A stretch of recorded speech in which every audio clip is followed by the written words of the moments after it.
Eh bien, bonsoir à chacun, bienvenue à chacun. C'est un plaisir pour les centres bibliques de vous accueillir chaleureusement, fraternellement dans cette nouvelle session de formation biblique continue. Merci à vous qui avez fait l'effort de vous connecter. Merci à Claude Henry qui s'occupe de la technique. Merci à Élie Vigneault qui va nous enseigner ce soir, nous conduire dans l'affermissement de ce sujet ou dans la découverte de ce sujet.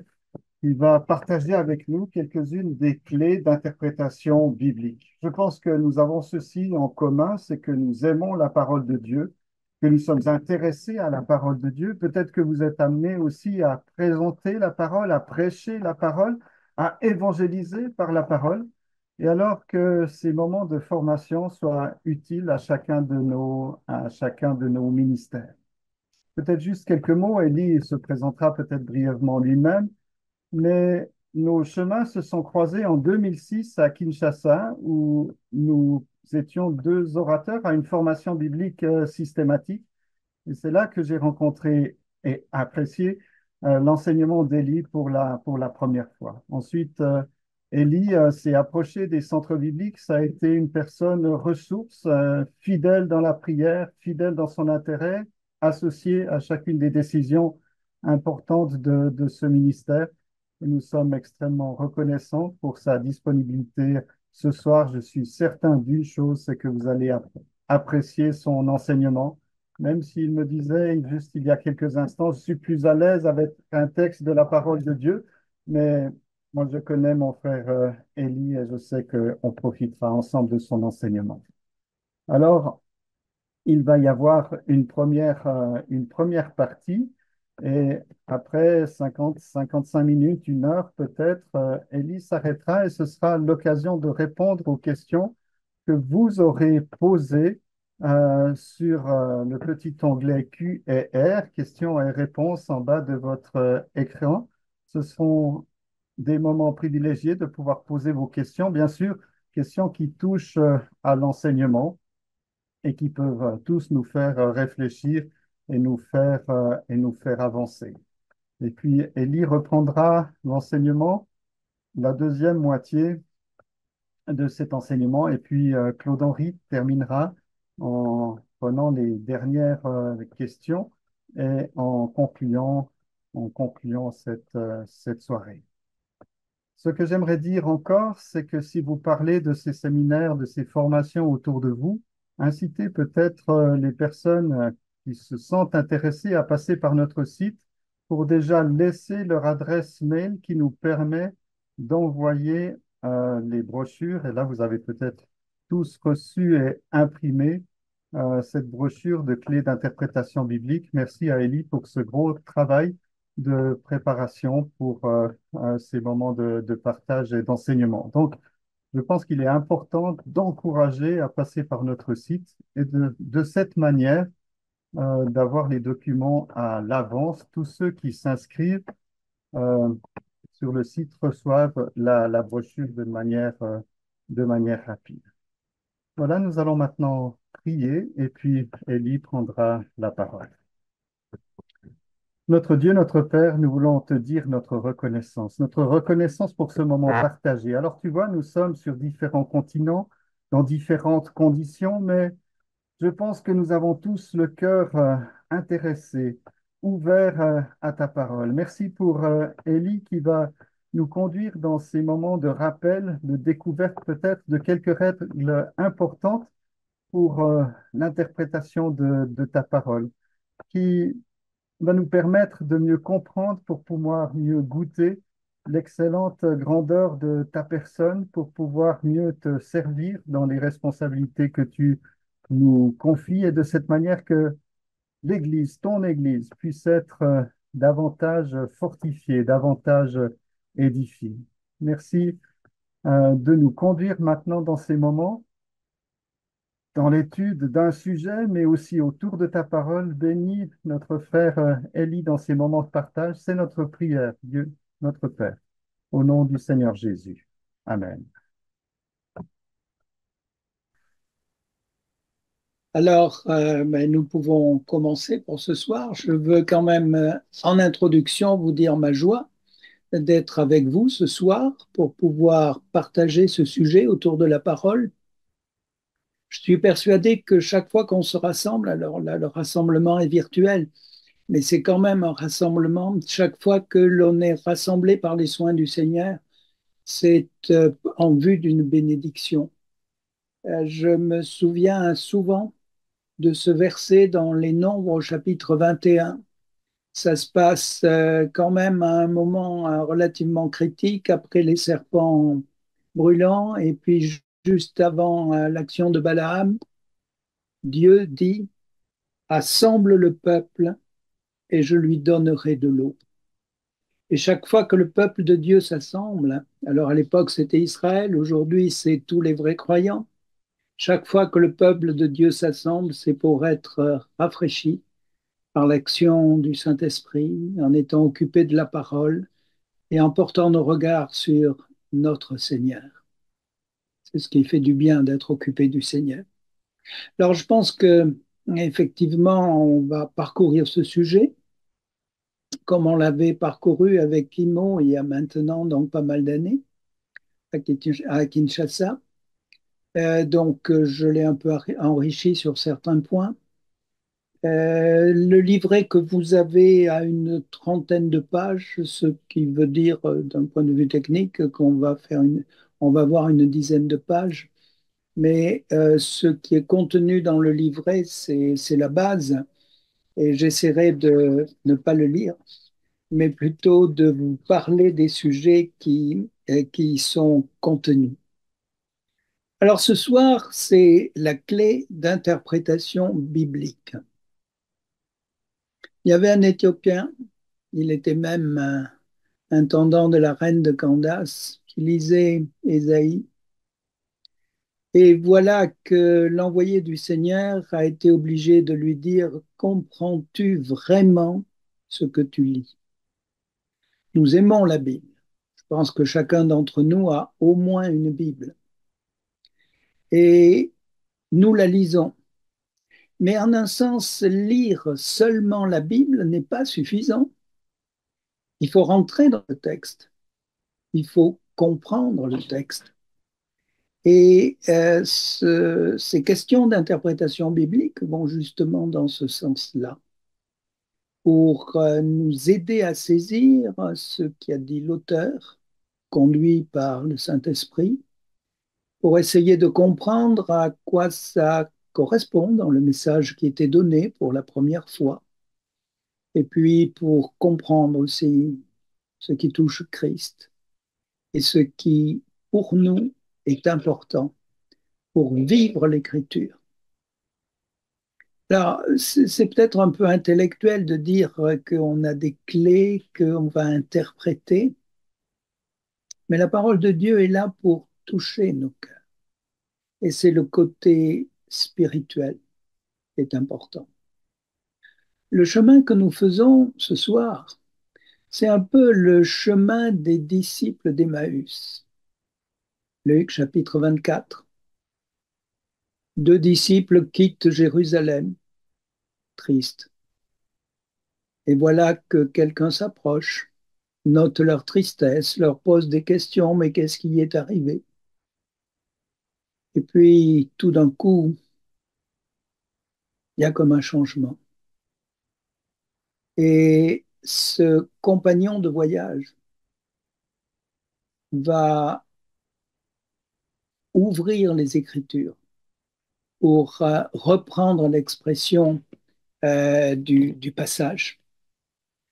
Il s'approche d'eux et il leur dit, alors c'est dans les Actes, c'est dans Luc au chapitre 24, il s'approche d'eux et leur dit,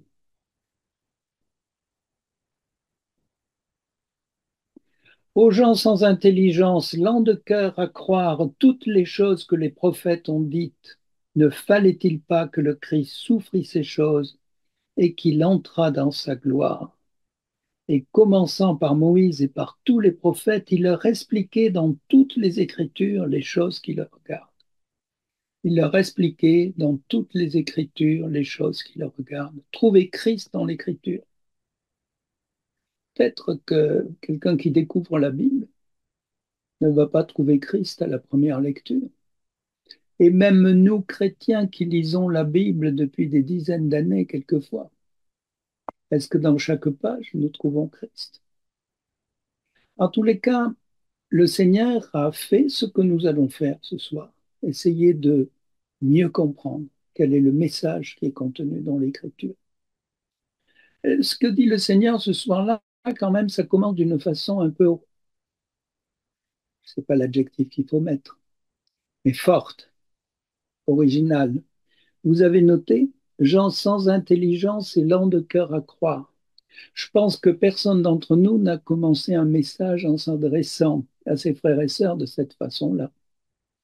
Ça serait quand même plus que prétentieux.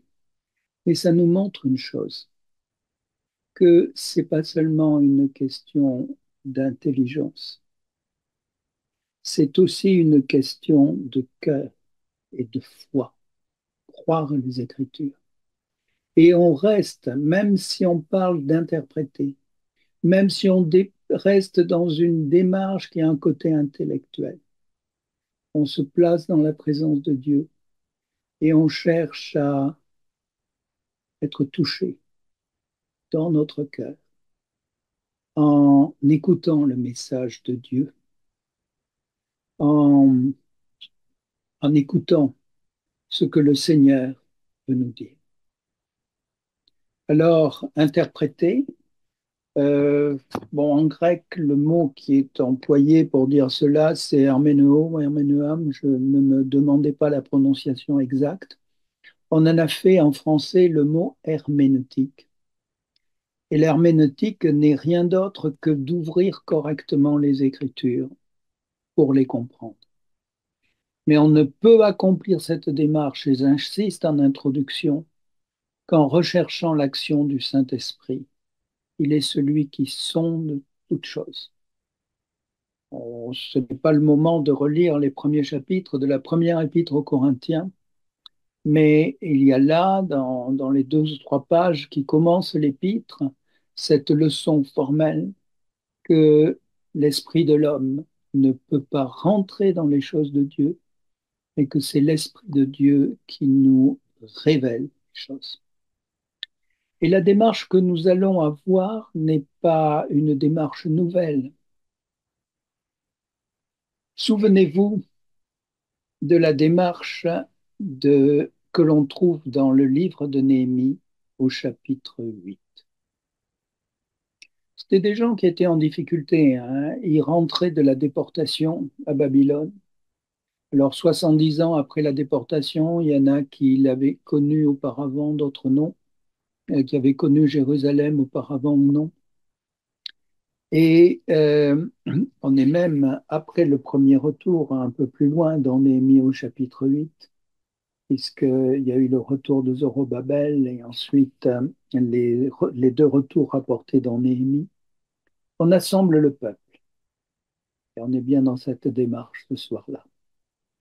Néhémie 8, versets 7 et 8, les Lévites faisaient comprendre la loi au peuple. Ils lisaient distinctement dans le livre de la loi de Dieu. Ils en donnaient le sens et le faisaient comprendre lorsqu'on lisait. Vous voyez qu'il y a une démarche qui n'est pas simple. Il faut 3 verbes si, pour expliquer ce qui se passait. Alors, encore une fois, on est dans le principe comment on lit la Bible. À l'époque, que parlaient les Juifs? Quelle langue parlaient les Juifs? L'araméen. C'était plus l'hébreu ancien. Et alors, ces pauvres déportés qui avaient parlé l'araméen chaque jour, on leur faisait la lecture en hébreu. C'est 2 langues voisines, mais c'est pas la même. Donc, il fallait d'abord lire le texte pour bien comprendre exactement les mots que Dieu employait dans le texte. Mais il y avait une deuxième démarche d'en donner le sens. Et nous autres aussi, quand nous lisons la Bible pour nous-mêmes ou pour d'autres, quand on prêche, Il faut lire le texte, mais il faut que tout le monde ait compris ce que voulaient dire les mots et les phrases. Et c'est la deuxième partie.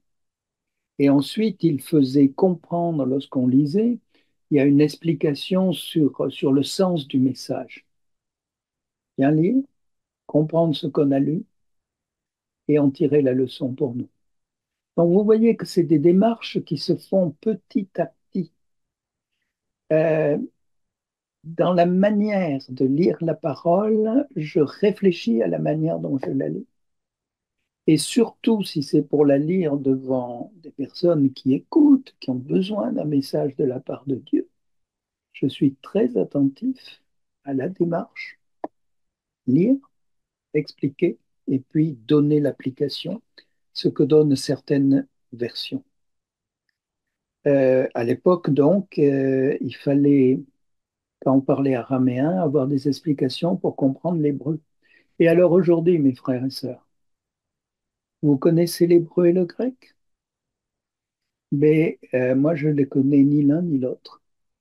Mais j'ai besoin d'explications pour comprendre ce qui est dit dans une autre langue. Et parmi nous, il y en a qui connaissent plusieurs langues, notamment nos chers frères d'Afrique, quand ils se déplacent, passent facilement d'une langue à l'autre. Et ils savent très bien que ce qu'on dit dans une langue, c'est difficile à dire dans une autre, et qu'il y a des choses qui se disent mieux dans une langue que dans l'autre. La question de la traduction, la question d'approcher la pensée au travers d'une traduction est, est une question complexe, difficile. Et c'est pour ça que ça mérite toute notre attention. La nécessité d'interpréter le texte, d'aller au sens profond, c'est quelque chose qu'on trouve dans la parole de Dieu. Et c'est pas nous qui racontons ça ce soir. Mais regardez Daniel. Daniel, cet homme intelligent quand même, qui avait de hautes responsabilités, qui aimait le Seigneur, qui priait régulièrement. Ça doit quand même coûter la fosse au lion de prier régulièrement. Cet homme-là, quand il a eu des visions, a demandé le sens. Et il a prié pendant plusieurs jours parce que l'ange ne pouvait pas venir lui donner l'explication tout de suite. Il avait la vision, mais il fallait en donner le sens. Le Seigneur lui-même, comment s'exprimait-il? Avec des paraboles. Alors on reviendra sur la parabole parce que c'est une manière de parler qu'aimaient bien les Juifs de l'époque du Seigneur et c'est sans doute pour cela entre autres parce que le message passait bien, c'est pour cela que le Seigneur a utilisé les paraboles. Mais souvenez-vous, il avait donné la parabole aux foules et puis les disciples venaient, mais attends, qu'est-ce que tu as voulu dire? C'est pas dans ces mots-là dans le texte. Mais le Seigneur expliquait ensuite la parabole. Il en donnait l'application. Et quand lui-même, il a dit aux spécialistes de la loi, mais qui ne voulaient pas recevoir le message de celui qui était pourtant le vrai Messie, il leur a dit, sondez les Écritures, car ce sont elles qui rendent témoignage de moi. Sondez. Ne passez pas superficiellement, mais descendez dans le texte pour bien comprendre les choses. On pourrait citer d'autres exemples. Les chrétiens de Béret. Vous avez entendu un message de l'apôtre Paul, c'était quand même pas mal. Je pense que la plupart d'entre nous, on serait heureux d'entendre l'apôtre Paul. Oui, mais ils ont ouvert leur... Non, j'allais dire, ils ont ouvert leur Bible. Ils n'avaient que l'Ancien Testament. Mais ils avaient un rouleau de livres dans leur synagogue, ça c'est sûr. Et peut-être que certains en possédaient. Et ils allaient ouvrir le rouleau pour voir dans les Écritures si c'était conforme à ce qu'ils avaient entendu. Il y a là tout un travail de recherche pour approcher la pensée de Dieu. On m'en a parlé, mais je veux le voir et le voir dans les Écritures et ça prend du temps. Alors, Pierre, l'apôtre Pierre, nous prévient hein, qu'il y a des choses difficiles à comprendre. Seconde épître de Pierre, chapitre 3, verset 15. Des choses difficiles à comprendre que les personnes ignorantes, pour lesquelles les personnes ignorantes déforment le sens. C'est bien, c'est bien le fait qu'on peut se tromper. Alors que ce soit la part des incrédules et que, conduit par le Saint-Esprit, on soit gardé pour rester dans le sens, oui, merci Seigneur. Mais quand même, c'est que difficulté, la difficulté est quand même là. Alors, n'hésitons pas, hein, n'hésitons pas. Allons au texte dans le psaume 119 qui nous parle de l'écriture, justement, de la parole tout au long des versets, le verset 130. La révélation de tes paroles éclaire, elle donne de l'intelligence aux simples. Soyons de ces simples qui sont éclairés par la parole de Dieu. On va avoir quelques règles dans les moments qui vont suivre et puis surtout la prochaine fois. L'herméneutique, c'est pas, c'est pas appliquer une règle. Ça serait trop facile, hein, on le ferait faire par l'intelligence artificielle. C'est pas comme ça que ça marche.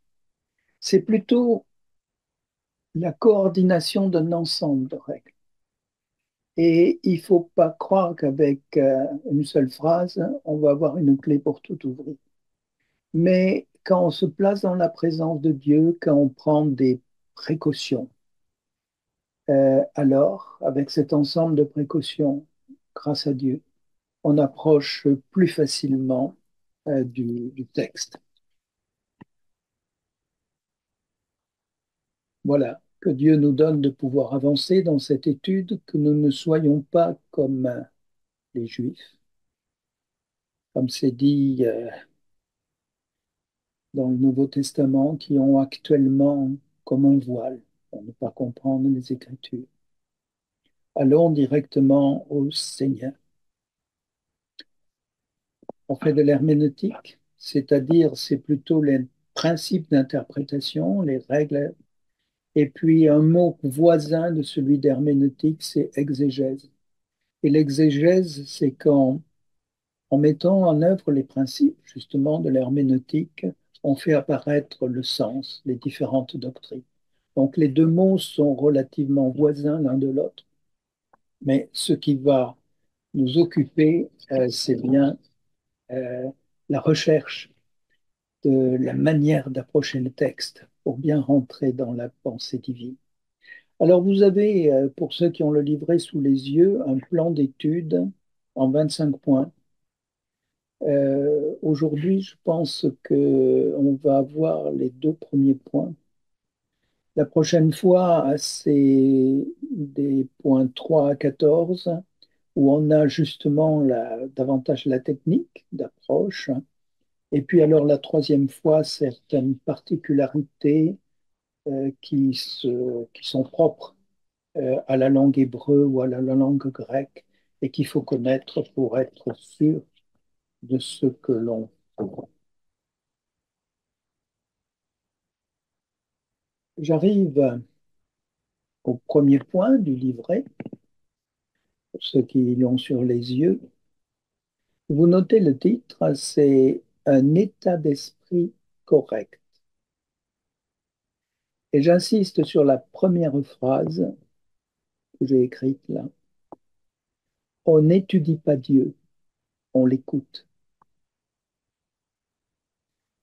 Euh, je me souviens à propos d'une étude biblique, le frère qui conduisait l'étude biblique introduit l'étude en disant il nous faut réfléchir sur ce texte.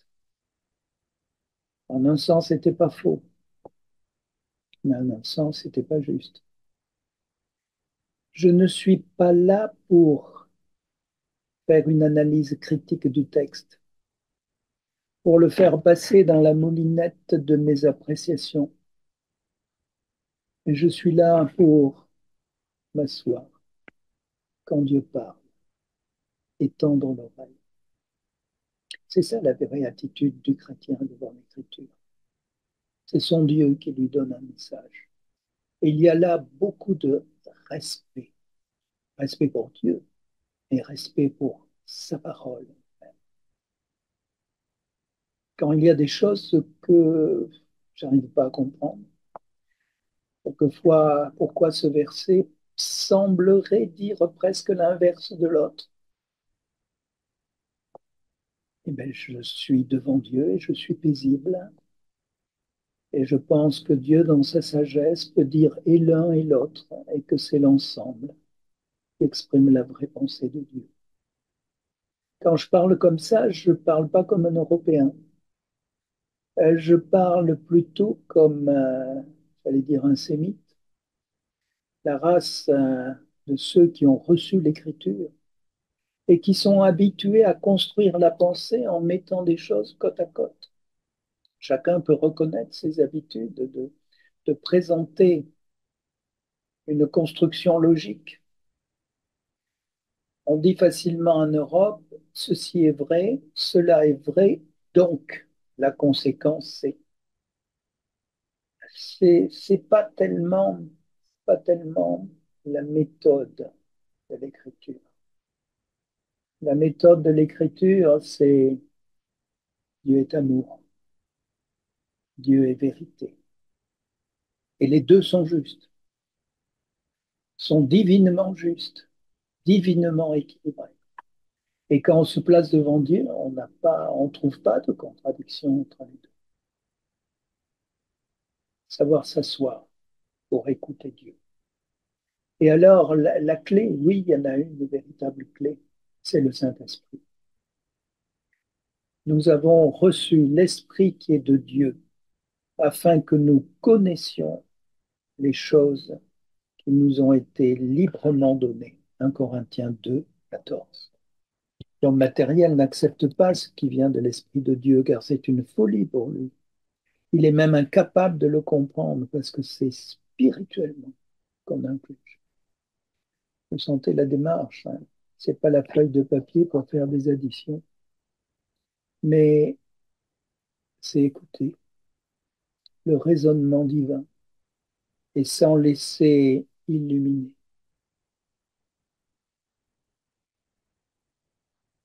Et puis, dans quelle direction chercher? Quand on ouvre l'écriture, il faut écouter le pèlerin d'Emmaüs qui expliquait dans toutes les écritures les choses qui le regardent. Si on n'a pas trouvé Christ dans une page de l'écriture, il faut recommencer la lecture parce qu'on a raté l'essentiel. Christ dans les Écritures. Et dans le sonder les Écritures dont je parlais tout à l'heure, en m'appuyant sur le mot sonder, j'appuie maintenant sur la suite, car elle rend témoignage de moi. C'était l'Ancien Testament, nous avons quelquefois des petits problèmes pour découvrir Christ dans l'Ancien Testament.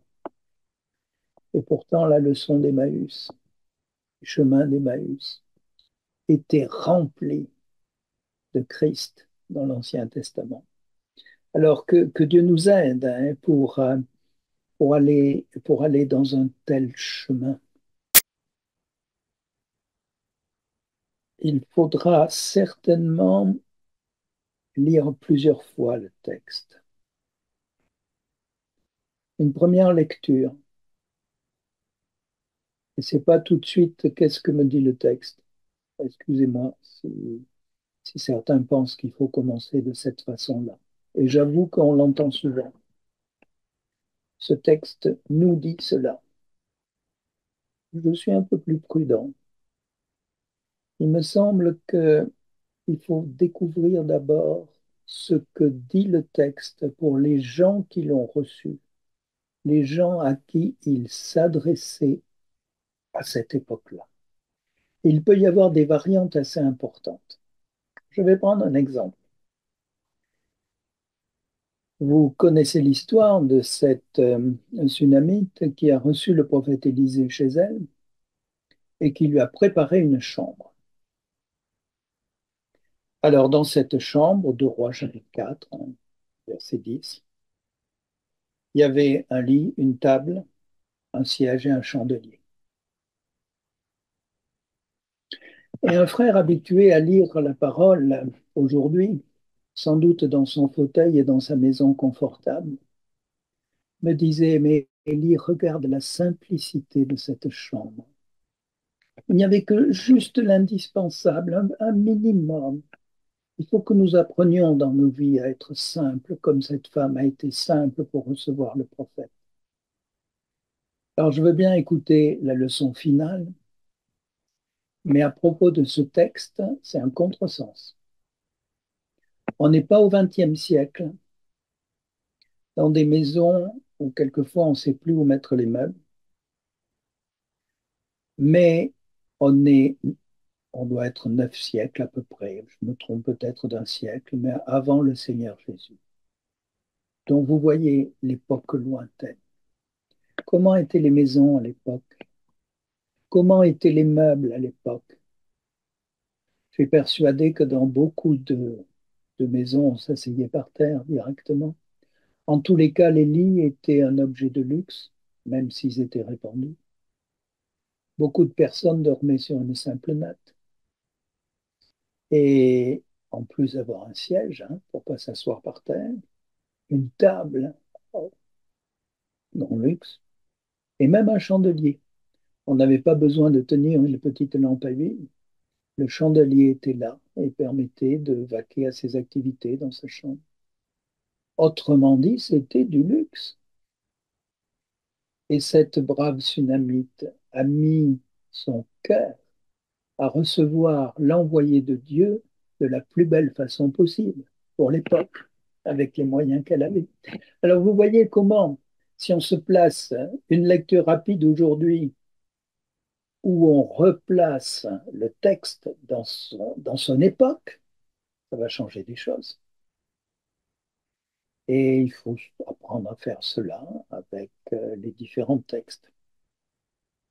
Je crois que quand on a compris le sens premier du texte, le message qui était adressé à une personne, par exemple une prophétie de l'Ancien Testament adressée à Israël, on peut passer à la deuxième phase, qui est la personne de Christ.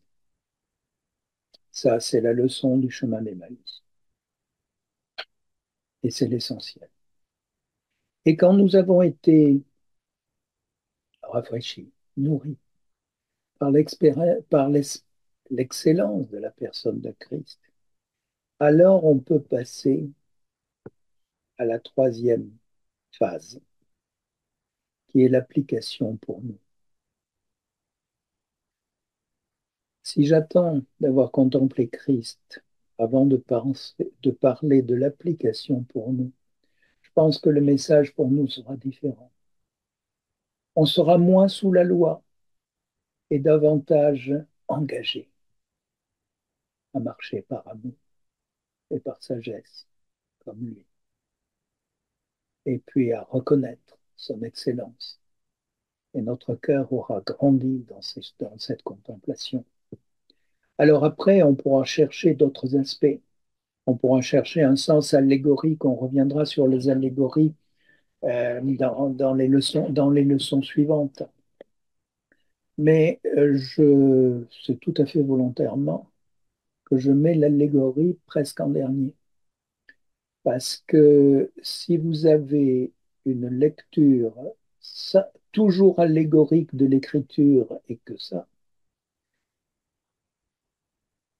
c'est ce que les libéraux ont aujourd'hui, et on transforme un message positif, clair, ferme, avec une autorité divine, en une pensée générale. Alors, on reviendra sur les allégories, c'est sûr qu'il y en a dans l'Écriture, l'Épître aux Galates en parle d'une façon absolument claire, il y a des images, des types, etc. On reviendra sur tout cela, mais s'il vous plaît, avant de rechercher de belles images dans l'Écriture, même si elles y sont et c'est édifiant, allons d'abord au texte pour dire qu'est-ce qu'il me dit à moi d'une façon concrète. Et puis alors un autre sens qu'on peut rechercher après, c'est un sens prophétique, évident dans des livres comme l'Apocalypse, dans des prophètes de l'Ancien Testament, Daniel, Ésaïe, Ézéchiel, mais que l'on pourra voir aussi de différentes manières. Alors, on avance là, hein. On avance et je voudrais parler, c'est le point de traduction. Alors, est-ce que les traductions, c'est une chose moderne? Ben, pas tellement, hein. Du temps du Seigneur, il y avait déjà la traduction dite des Septante. L'Ancien Testament avait été donné en hébreu. La culture grecque s'était développée tout autour du bassin méditerranéen et beaucoup de personnes connaissaient le grec sans connaître l'hébreu. Donc, les Juifs ont dit, et c'était très juste, il faut qu'il y ait un Ancien Testament en grec. Et 70, c'est 70. On n'a pas besoin de le préciser en fonction du pays à qui on s'adresse.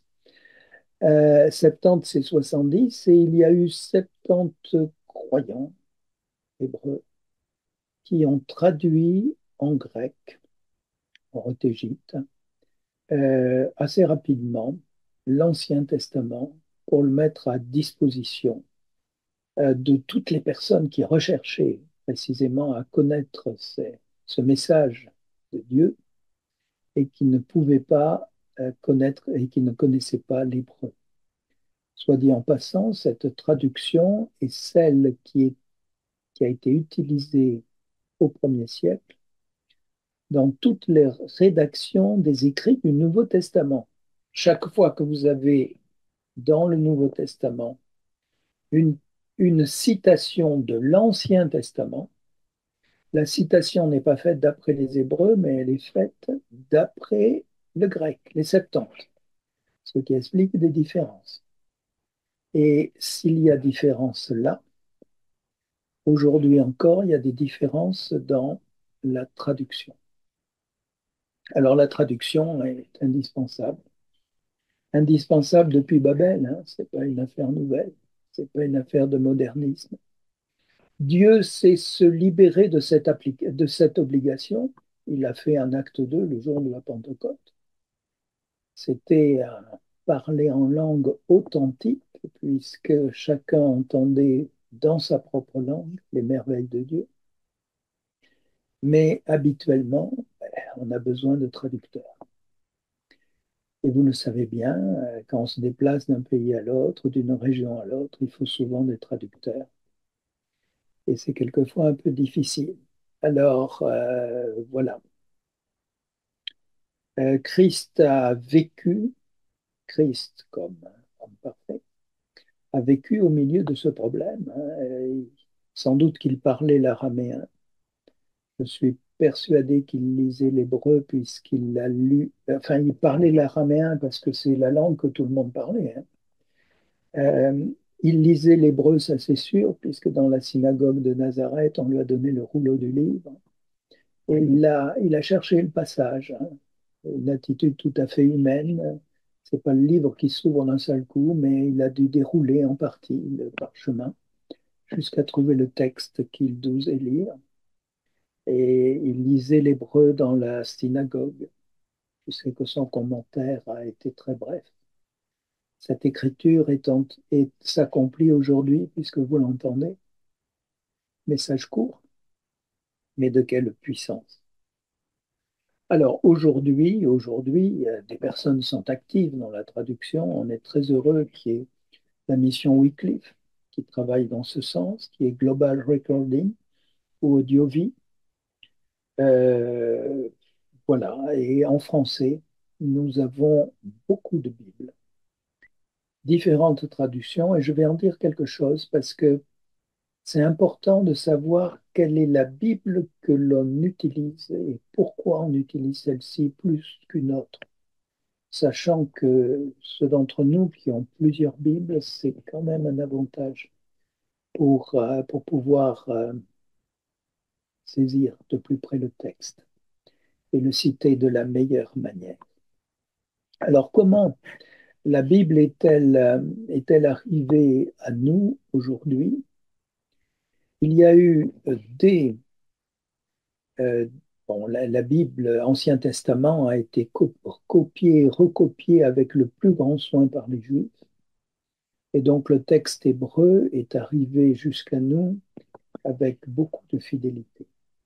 On peut remercier nos amis juifs de nous avoir conservé ce texte avec beaucoup de soin et de respect.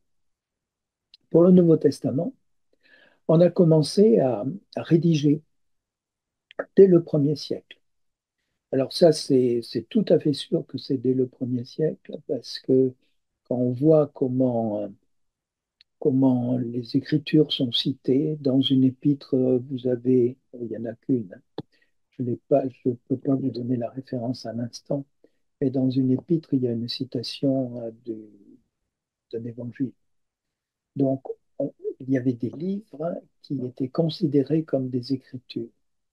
Quand Pierre parle des écrits de Paul, il en parle en le comparant aux, en le comparant aux autres écritures. Ce qui fait que du temps où Pierre vivait, on considérait que des lettres de Paul faisaient partie des Écritures. Donc vous voyez qu'il y a le Nouveau Testament, bon, c'est pas le but de la leçon de parler de tous ces détails, de l'autorité, de l'immanence des Écritures, c'est une autre question. Mais déjà au premier siècle, on a, les écrits sont arrivés. Et certains écrits étaient considérés comme étant fondamentaux. C'était pas seulement des ordonnances comme Paul avec Timothée avait remis dans leur voyage dans les assemblées quand ils y passaient pour au deuxième voyage. Certains écrits étaient vraiment considérés avec l'autorité de la parole de Dieu. Et tout cela dès le premier siècle. On a retrouvé un parchemin au début du second siècle en Égypte, et c'était l'évangile de Jean. Alors le morceau est tout petit, hein, mais c'est une preuve matérielle que Dieu avait pris soin que l'écriture soit constituée à ce moment. Et très rapidement, on a fait des traductions du Nouveau Testament. On a retrouvé des Nouveaux Testaments, notamment en latin ancien, autour de la Méditerranée, en Afrique du Nord, jusqu'en Afrique du Nord, en Italie, ce qui montre bien qu'on a voulu conserver le texte et on a voulu le transmettre. Les 3 premiers siècles de l'Église ont été des siècles de persécution, où malgré cela, l'écriture était constituée. Mais les traductions étaient un peu quelquefois des traductions d'occasion. Et il y avait quand même des variantes qui étaient en train d'arriver dans les traductions. Ce qui fait que en 382, il y a eu une décision. Alors, une décision, c'était de l'évêque de Rome, hein, entre autres, hein, à l'époque. Hein. Bon, on ne le considérait peut-être pas à l'époque comme on le considérait aujourd'hui, mais ça, c'est d'autres questions. Mais les croyants attachés à l'écriture se sont rendus compte qu'il fallait faire quelque chose. Et on a trouvé un homme exceptionnel.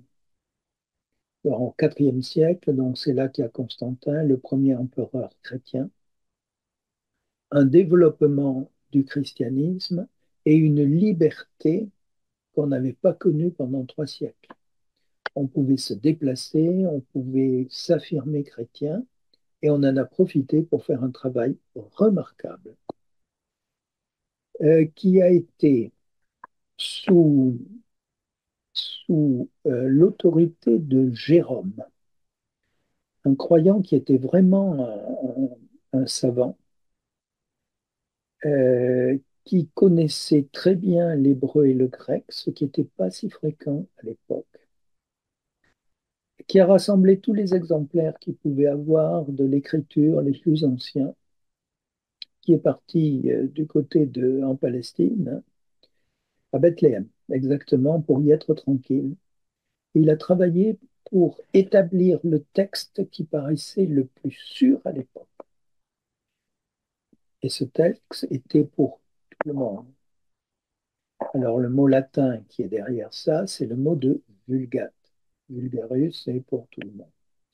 Donc la vulgate, en langue vulgaire, mais vulgaire pas dans le sens méprisable, mais dans le sens pour tout le monde, a marqué l'histoire de l'Europe parce qu'elle a été celle qui avait été tellement bien préparée qu'elle a servi de base à toutes les autres, et pendant des années. Donc il n'y avait que la Vulgate. C'est la Vulgate qui a été imprimée par Gutenberg. C'était pas la Bible en français ou en allemand. Bien. Voilà, la première traduction qui arrive vers nous, c'est la Vulgate. On passe par le latin, et puis il faut arriver au français. Alors la Bible en français, la première Bible en français est l'œuvre de Lefèvre d'Étaples en 1530. Vous voyez, plus de 1000 ans après la Vulgate.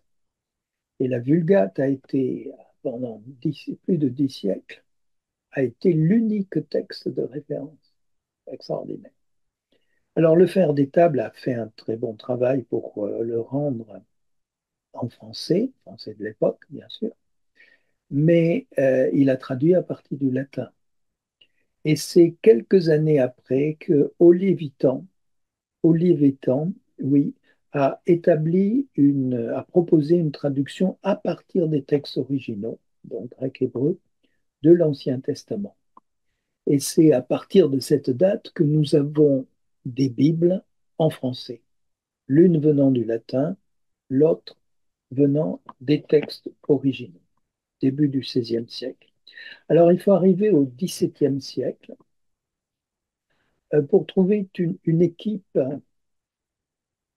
intellectuellement remarquable, où il y avait des gens comme Pascal, vous avez entendu parler de Pascal en littérature et en sagesse, hein, des choses françaises, hein. Arnaud, Pierre-Nicole, Pierre Thomas Dufossé, et puis le maître de Sacy, qui a piloté cette équipe. Et le résultat, ça a été une traduction qui a été, j'allais dire, applaudie, saluée comme une excellente traduction et qui a servi de référence aussi à la langue française. Il n'y avait pas autant de livres qu'à l'époque actuelle. Et la Bible était, oui, une référence de texte en français dont on n'avait pas d'autres livres d'une telle importance dans la langue française, même s'il y avait ici et là des auteurs. C'est cette Bible du maître de Sacy qu'on peut trouver, moi je ne l'ai pas, hein, mais enfin, qui a été utilisée par les grands auteurs français, Stendhal, Victor Hugo, Rimbaud. C'est la Bible de Port-Royal, celle du maître de Sacy, que certains utilisent encore parce que c'est une très belle, au point de vue langage, elle est tout à fait remarquable. Elle est une référence pour le français au même titre que pour les Anglais. La version dite autorisée du roi Jacques, autrement dit la King James, est une référence pour la langue anglaise et on a l'équivalent donc en français. Une très belle traduction. Alors, c'était vraiment pour que chacun puisse lire la Bible. On a agi dans ce sens-là. Et euh, à partir du XXe siècle, on arrive à autre chose. C'est une véritable explosion du nombre de traductions. C'est une particularité française. d'avoir de très nombreuses traductions. Alors j'avais envie de dire une vingtaine, c'est peut-être une quarantaine, je n'ai pas le nombre exact, mais peu de langues sont aussi riches en différentes Bibles. Et c'est important que nous sachions d'où viennent, comment ont été préparées ces Bibles, euh, comment ont été préparées ces Bibles. Alors, euh, ça fait quand même presque une heure que je parle là. Est-ce qu'on pourrait peut-être s'arrêter là et je parlerai des différentes Bibles dans la deuxième partie? Je ne sais pas s'il y a des questions qui m'attendent ou qui nous attendent. Merci Elie. Oui, il y a pour l'instant trois questions, je le rappelle. Alors, profitez du petit bouton Q et R, questions et réponses en bas de votre écran pour poser vos questions concernant l'enseignement de ce soir. Peut-être que vous pouvez signer votre question, peut-être aussi avec l'endroit d'où vous écrivez. Alors, une première question. On entend souvent dire que la Bible s'interprète elle-même. Quelle est en clair l'utilité des principes d'interprétation que vous nous enseignez? Alors j'aime bien cette question parce que après tout, c'est la première règle dont on va parler, hein. On n'interprète pas la Bible avec son imagination, on interprète la Bible par l'Écriture. Et c'est l'apôtre Pierre qui a dit cela d'une façon très, très claire. Alors, De Pierre 1, peut-être? alors, 1 Pierre, nulle écriture n'est d'une interprétation particulière. Alors, 2 Pierre 1, verset 20. Verset 20, oui. 2 Pierre 1, 20. Sachant ceci, premièrement, alors merci pour la première question, hein. Ceci, premièrement, aucune prophétie de l'Écriture ne s'interprète elle-même. Si elle ne s'interprète pas elle-même, c'est qu'il faut aller la chercher ailleurs, hein. Et la prophétie n'est jamais venue par la volonté de l'homme, mais de saints hommes de Dieu ont parlé étant poussés par l'Esprit Saint. On trouve, là, ça s'applique à la prophétie, mais je prends un exemple très clair, hein, sur ce sujet-là. Quand il est question des semaines de Daniel, si vous allez chercher 7 jours dans l'Écriture, vous allez avoir des problèmes, bien qu'il y ait les 7 jours de la création, mais on parle de la prophétie, c'est des choses à venir. Par contre, quand dans le livre de Daniel ou dans l'Apocalypse, vous trouvez un nombre de jours qui s'élève à 1500. Alors, j'ai plus les chiffres en tête. Là, je suis.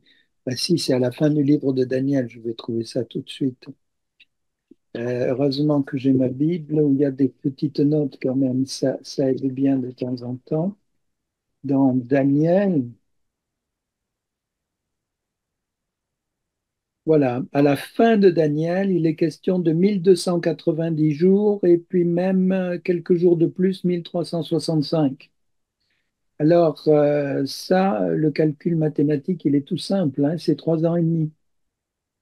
Si une demi-semaine, parce que dans le contexte, c'est la demi-semaine, hein, fait 3 ans et demi, la semaine va faire 7 ans. Leçon d'explication de l'écriture par l'écriture. Mais on revient à la même chose sur des sujets plus moraux. Le salut, est-ce que c'est une question de foi ou est-ce que c'est une question d'œuvre? Et il faut prendre l'épître de Jacques et il faut prendre l'épître aux Romains. Et quand on met les deux ensemble, l'écriture est là pour, comment dire, un passage surveille l'autre, si j'ose dire, hein. Et celui qui a la foi fera des œuvres et la foi et les œuvres prouveront la foi. Et on a trouvé avec l'ensemble des passages ce qui est juste selon Dieu. Expliquer l'écriture par l'écriture. Mais bon, quelquefois, quelques petits compléments peuvent donner un petit coup de main aussi. Merci, Elie. Voilà, sola scriptura, hein, l'écriture seule.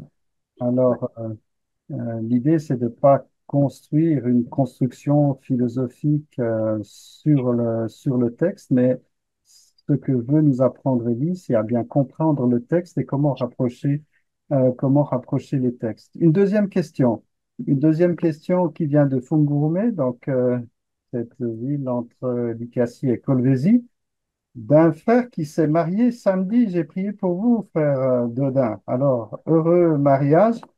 Si vous voulez lui mettre un petit mot dans le chat, euh, voilà, et bienvenue à votre épouse, probablement qui nous suit aussi. Alors, je lis la question, l'interprétation sur l'enlèvement de l'Église. Le baptême, la Sainte Seine ont-ils trait à la doctrine du salut? Alors, on a dit l'enlèvement. L'enlèvement, le baptême, la Sainte Seine ont-ils trait à la doctrine du salut?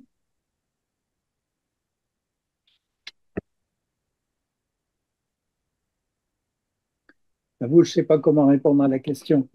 Euh, D'un côté, c'est vrai que le salut, c'est une question de foi, de confiance placée en Jésus-Christ et en son œuvre.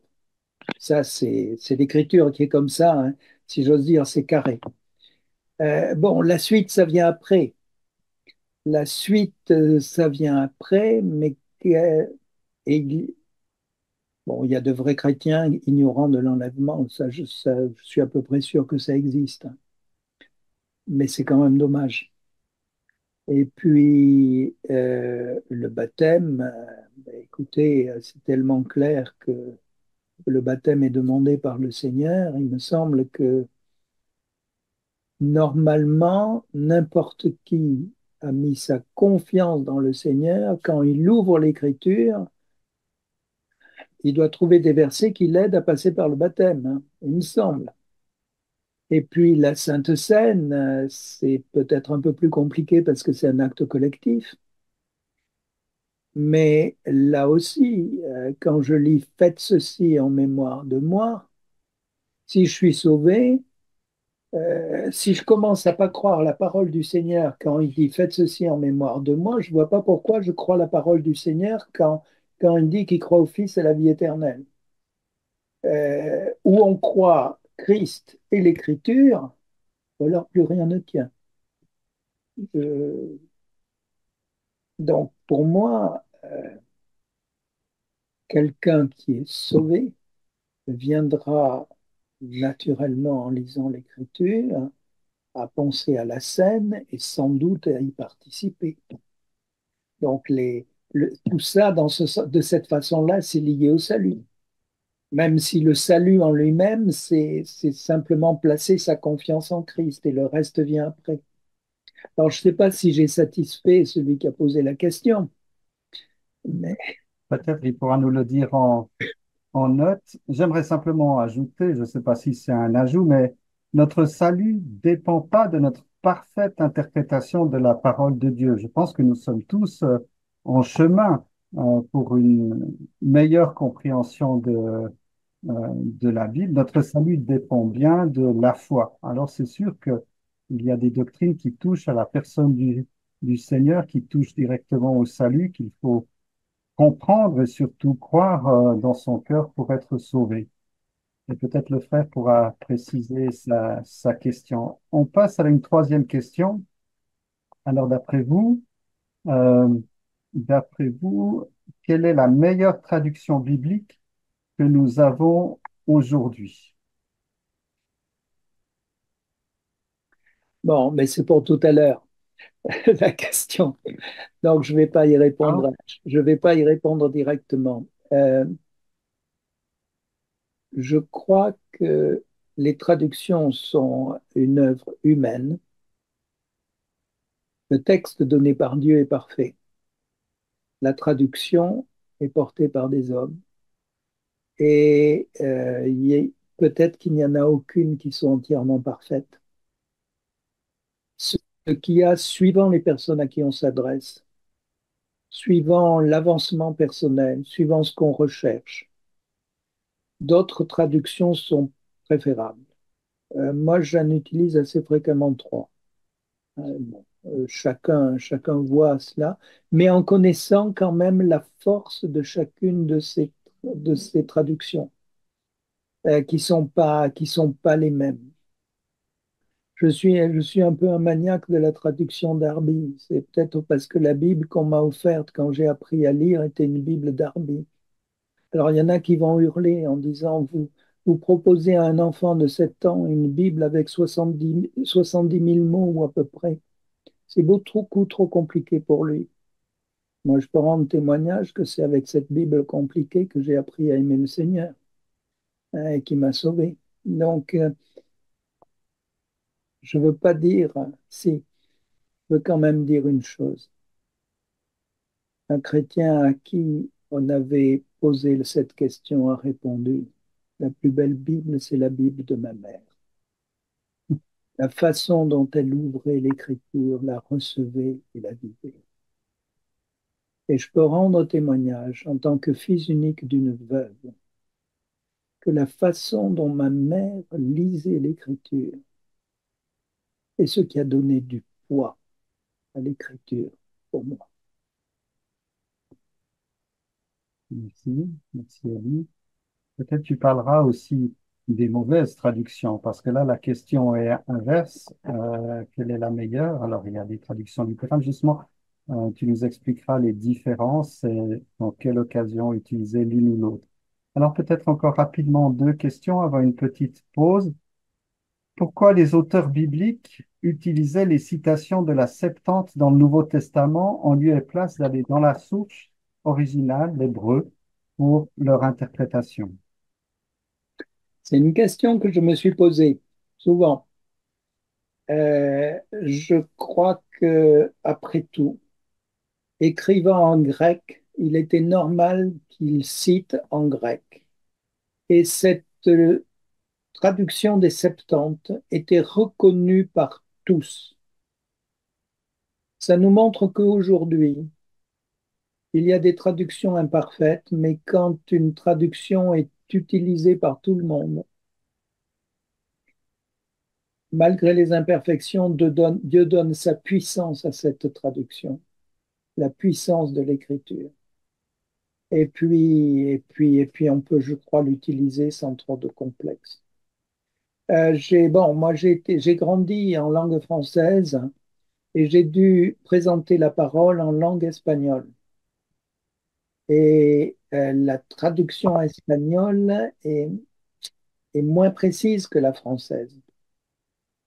Donc, je me suis posé la question qui nous est posée là maintenant, hein. Pourquoi est-ce qu'il fallait que je retraduise tout? Eh bien non, parce que mes frères et sœurs de langue espagnole, ils aimaient le texte qu'ils connaissaient. Et c'était celui-là qui avait la puissance de l'action de l'esprit dans leur cœur. Et j'ai dû me mettre à utiliser la version espagnole pour présenter la parole en espagnol. Donc voilà, je crois que le Seigneur, les apôtres ont fait comme ça. C'était l'écriture, donc on utilisait ce texte de l'écriture, même s'il était un peu différent de l'hébreu. D'accord. C'était la langue courante, c'était la version reconnue. Il y avait probablement aussi une question de disponibilité parce que la langue, enfin, les journaux hébreux étaient rares, même en Israël. Et puis, une question qui nous vient de Pointe-Noire maintenant.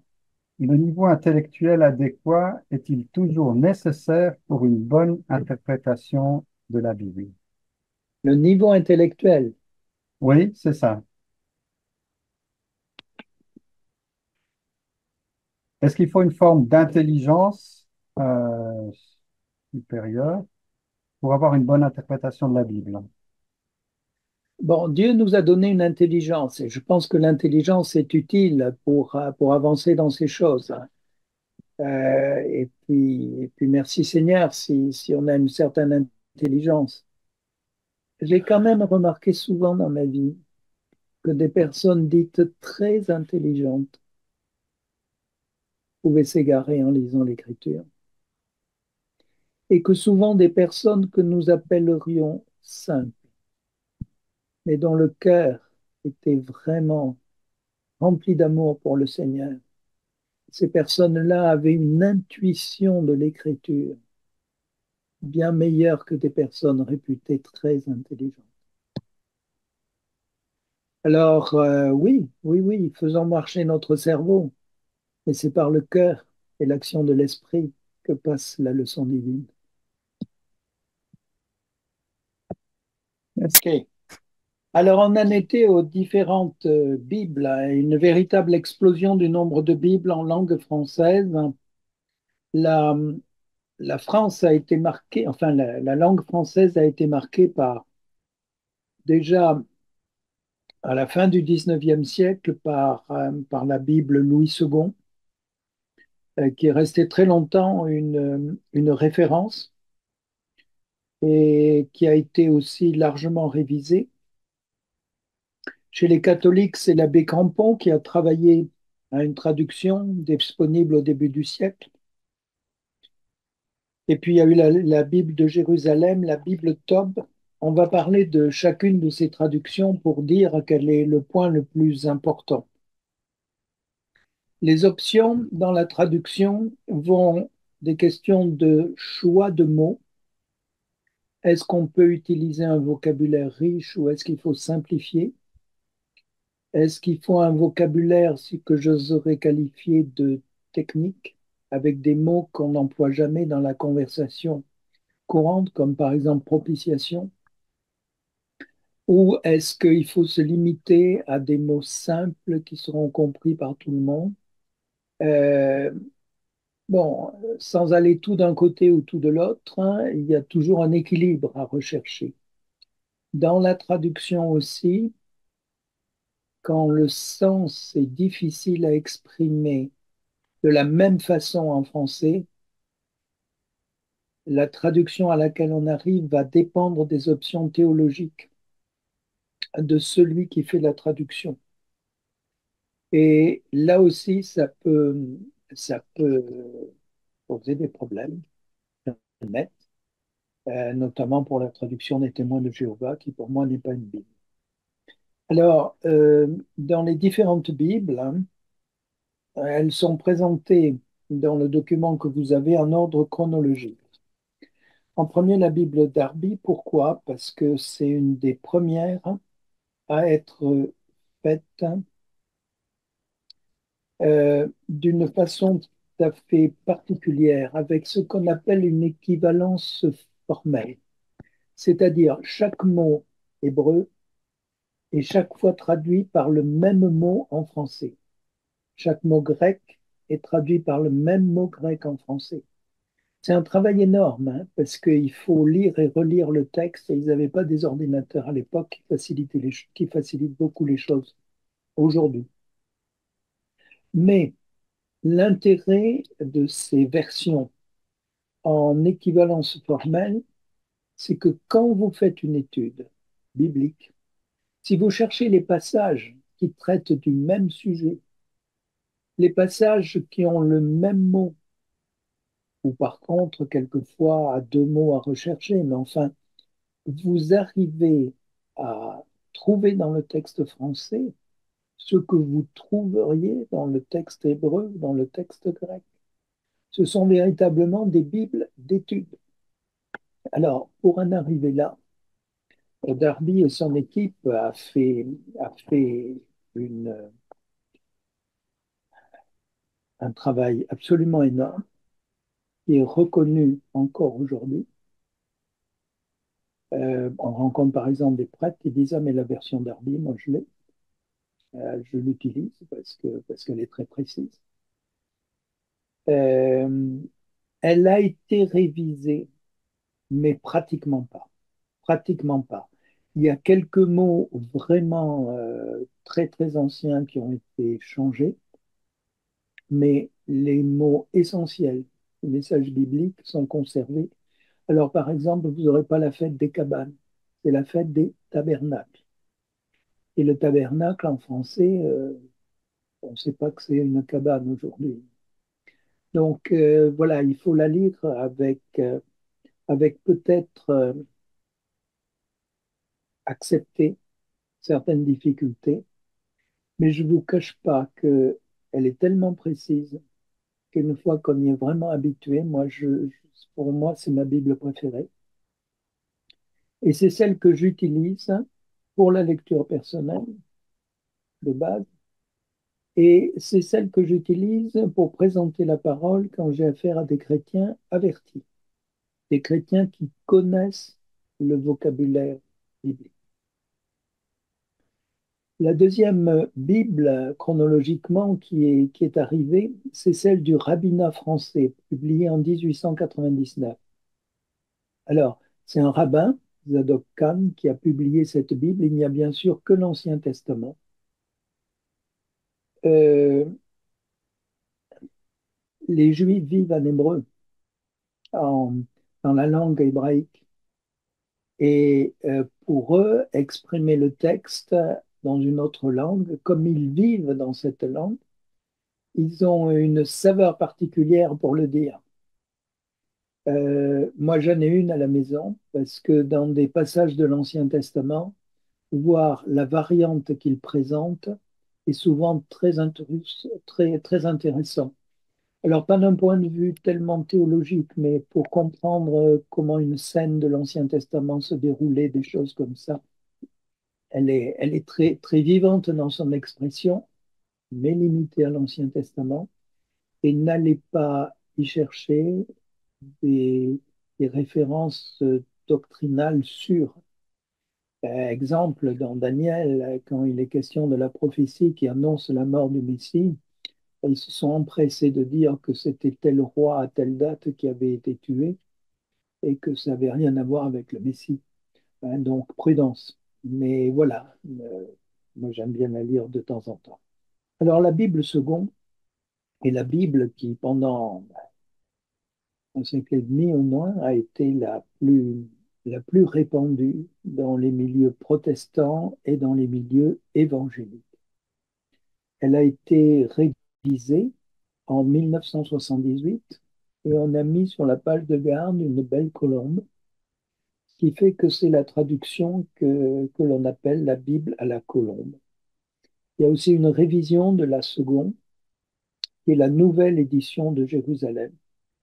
Toutes ces Bibles sont à équivalence formelle. On veut coller au texte. Alors, on pousse cette correspondance plus ou moins loin, mais c'est le principe. La contrepartie, c'est que, par exemple, pour la Bible seconde, c'est une Bible qui a 70 000 mots différents. C'est à peu près autant qu'un dictionnaire. Alors, il faut l'accepter. Il faut bien connaître le français. Ça a des résultats très intéressants, entre autres. C'est que si vous faites lire à un enfant une Bible comme ça, vous êtes sûr qu'en français, il aura un vocabulaire qui lui donnera de bonnes notes à l'école. Bon, c'est un à côté, hein. On n'est pas dans l'interprétation biblique quand je dis ça. Mais il faut faire la différence entre quelqu'un qui arrive sur la langue française, qui n'est pas habitué à des livres et qui a besoin d'un texte très simple, il ne faut pas hésiter, hein, à le lui communiquer. On va voir lesquels peuvent aller dans ce sens-là.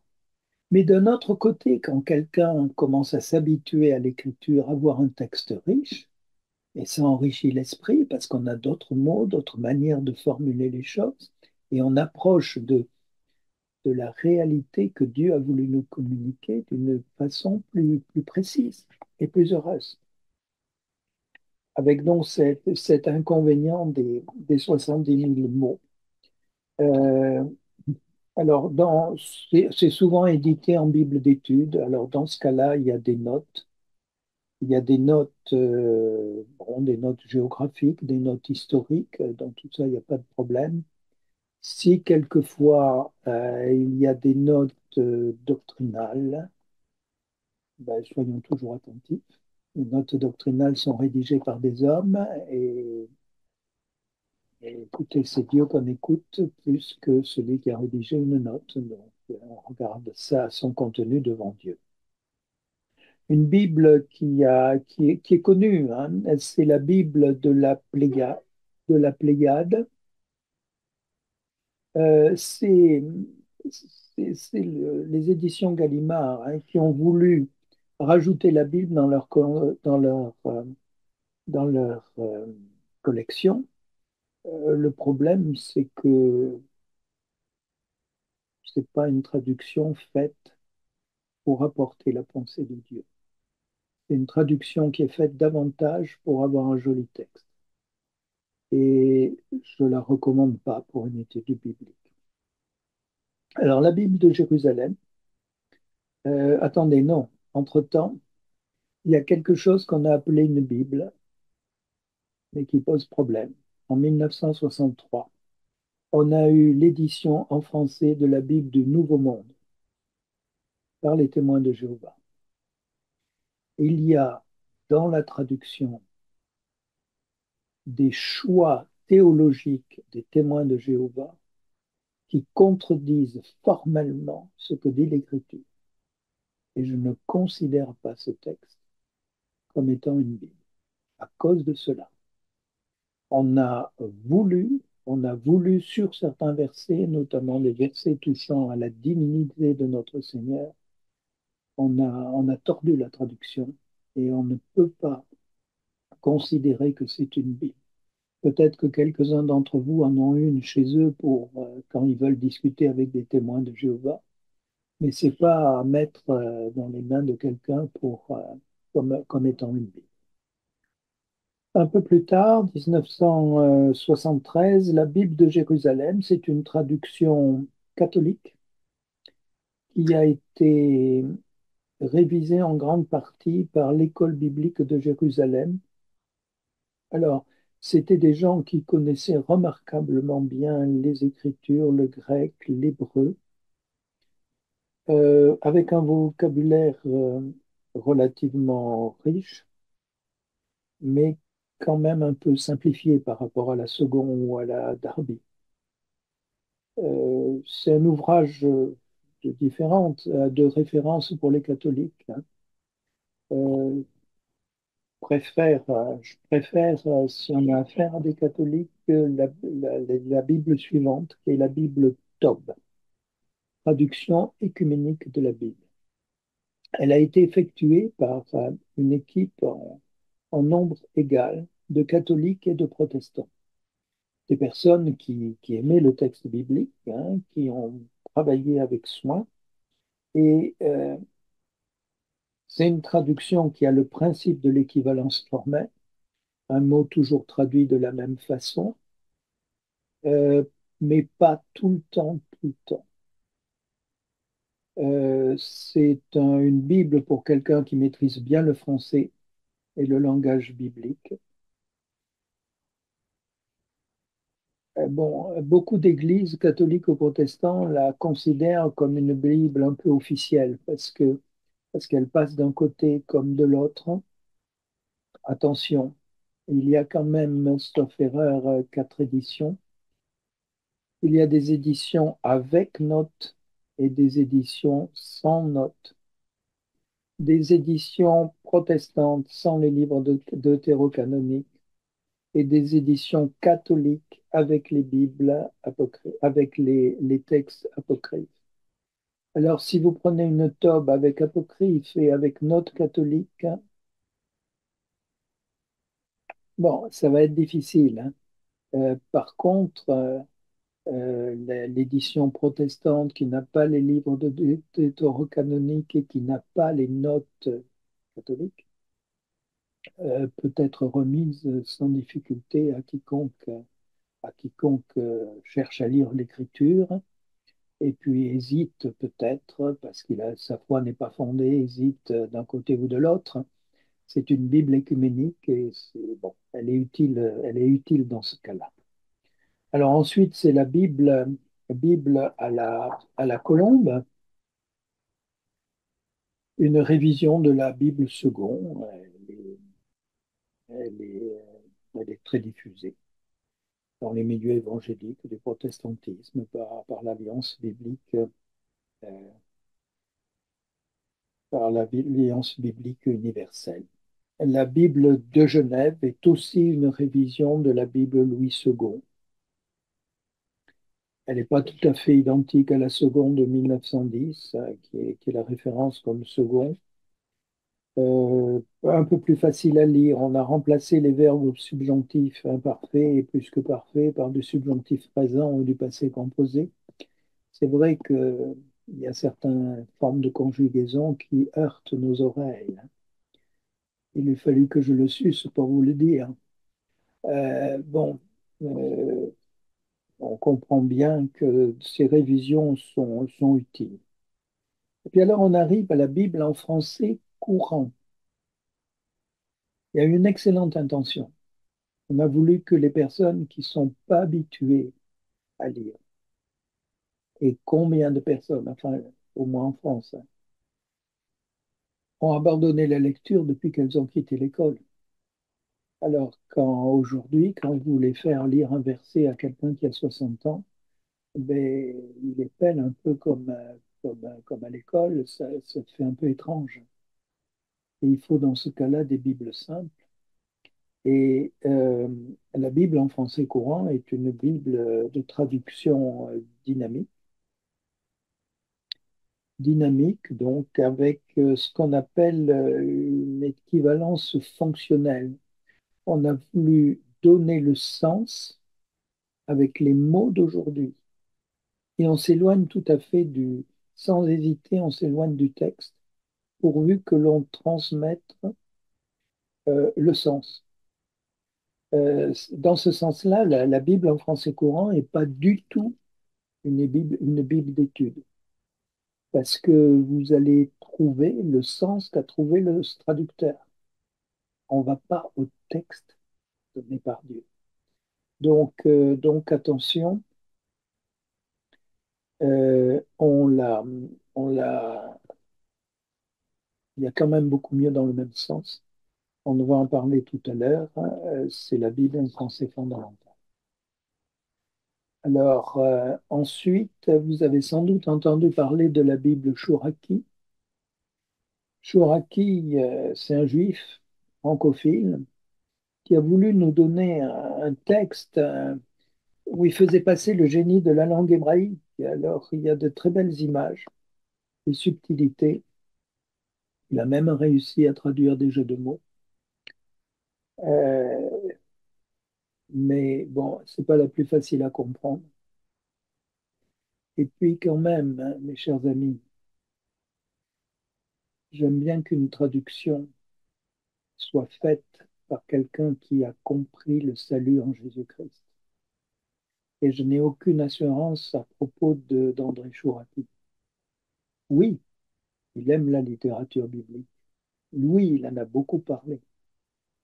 Mais où en est-il pour la foi au Sauveur? Alors, bon, quelques-uns ont cette Bible parce qu'il y a des expressions originales qui ont beaucoup de force. Mais c'est plus une curiosité que vraiment une Bible utile. Alors, je vous avais parlé de cette première Bible française qui avait été faite par Pascal et toute une équipe, et par le maître de Sassy. Elle a été rééditée en 1990.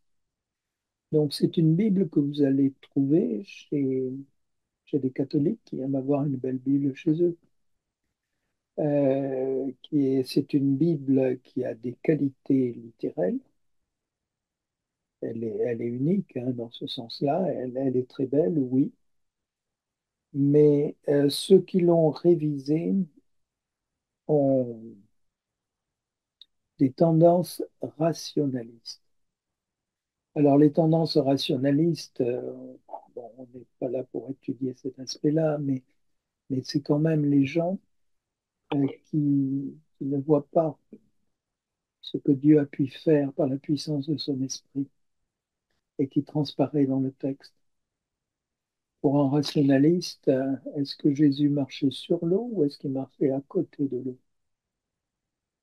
Ce qui pour nous est un miracle, pour un rationaliste, devient quelque chose de tout à fait ordinaire, mais passe à côté du lac, à côté de la vérité. Donc, prudence avec ces traductions reprises, comme le maître de ceci.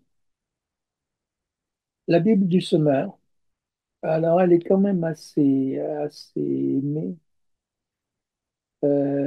C'est par équivalence fonctionnelle, hein. Donc là, on transmet le sens. C'est une équipe de traducteurs protestants qui a fait cela. C'est édité en version d'étude. Bon, certains l'aiment. Moi, je trouve qu'il y a plus près du texte, hein. Mais bon, chacun a le sien. La Bible des peuples, hein, ça a été édité par deux prêtres, hein, mais on n'en parle pratiquement plus parce qu'elle a été retirée suite aux critiques du Vatican. Alors j'arrive maintenant à la Bible en français fondamental et qui est vendue sous le nom de Parole de vie. C'est une traduction récente, autour de l'an 2000.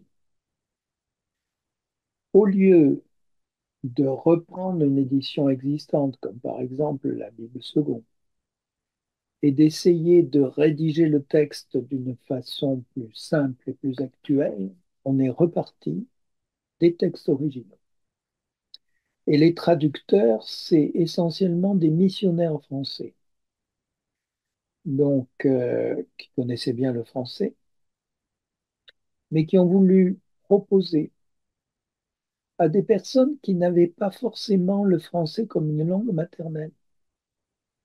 Ils ont voulu proposer une Bible facile à lire.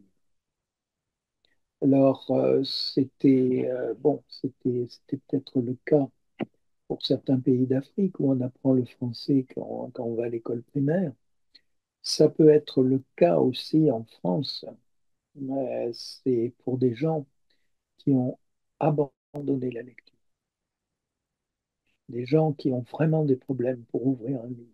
Ils savent regarder une vidéo, hein, sur leur portable, et ça sera une vidéo biblique, bien sûr, mais ils n'arrivent pas à accrocher dans un texte. Alors leur proposer un texte aussi simple que celui-là, 3500 mots, c'est vraiment le vocabulaire d'un enfant, hein. Et ça, c'est bien. Vous trouverez peut-être pas le mot résurrection, ça sera revenir à la vie. Mais résurrection, ça veut bien dire revenir à la vie. Alors, bon, on peut regretter certaines simplifications, hein. Enfin, j'aurais préféré qu'il y en ait un peu moins, mais bon, c'est trop compliqué sans doute, hein. C'est vraiment, par exemple, dans l'Épître aux Romains, Parole de vie est extraordinaire. Vous comprenez à la première lecture. J'avoue que dans la version d'Arby, moi, je suis obligé de lire deux fois un verset avant de commencer à le comprendre. Ben oui, mais je vais un tout petit peu plus loin peut-être. Enfin bon, qu'importe. C'est vraiment une Bible qu'il ne faut pas hésiter à diffuser. Dès qu'on a affaire à des personnes peu littéraires ou, bon, pour une première lecture de la Bible, quelqu'un qui lit la Bible pour la première fois, il n'a pas besoin d'être rebuté par un vocabulaire qu'il ne va pas comprendre. Il faut qu'il aille au sens et avec des mots simples. Et cette Bible est vraiment très bien pour cela. Bon, pour vous donner l'exemple de ce que nous faisons en famille, lors de la lecture familiale, on a plusieurs traductions et on aime bien avoir, bon, on est peut-être un peu trop intellectuel, hein, mais on aime bien avoir des Bibles qui sont justement des Bibles à équivalence, alors quel est le mot? Oui, à équivalence formelle, parce qu'on aime bien aller vraiment au texte. Mais dans le lot de ceux qui sont présents, on aime bien qu'il y en ait un avec parole de vie. Parce que, attends, on ne comprend pas très bien le verset. Tu veux bien nous le lire dans Parole de vie? Ah, on commence à comprendre. Et après, on va compléter avec les autres versions. Donc, c'est pas mal hein, comme Bible. C'est pas mal et c'est un très bon complément. Moi, j'avoue que c'est celle que je prends pour un message public. Par exemple, si on me demande de présenter la parole dans un enterrement et que je sais qu'il y a tous les voisins qui sont là, qui lisent jamais la Bible, plus un certain nombre de personnes qui ne sont pas familiers de la Bible, et avec la Bible en français courant, on va au sens et on annonce l'Évangile d'une façon claire, conforme, conforme à l'Écriture, hein. Il n'y a pas de problème pour cela. Donc, plutôt pour une première lecture de la Bible, première Bible, si vous achetez une Bible pour vos enfants, peut-être que ça serait bien. Pour la lecture en famille, en complément ou en petit groupe, là, s'il y a un petit groupe et s'il y en a un qui a cette Bible, c'est super. Et puis alors pour un message, quand tout public, disons. Voilà. Une Bible, euh, voilà. Elle est la Bible du commencement. Les difficultés de compréhension sont gommées. Sa lecture permet de faire sans difficulté le cours de son complément. Et alors, c'est quand même, bon, c'est pas de la littérature, hein, comme la Bible de la Pléiade ou celle de Jérusalem, mais quand même le résultat est étonnant.